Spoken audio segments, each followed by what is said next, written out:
Let's have a look at the students' learning outcomes.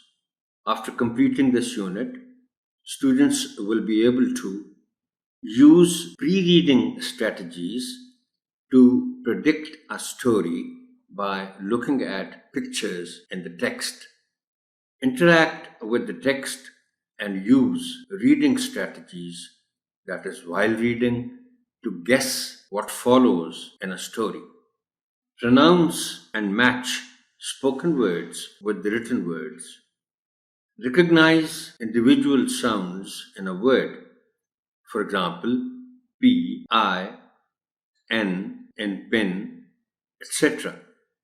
Point out or name some common objects in a picture or an illustration. Describe them in a word or two or a sentence. Read familiar words appearing on a variety of reading material such as food, labels, toy boxes, etc.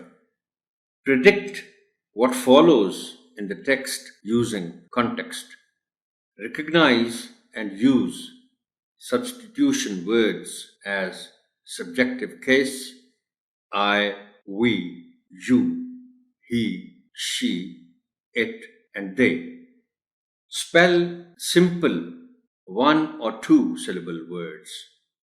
Write appropriate naming and action words to identify an object or an action in a picture. Demonstrate common conventions and dynamics of oral interaction in a group to express basic emotions.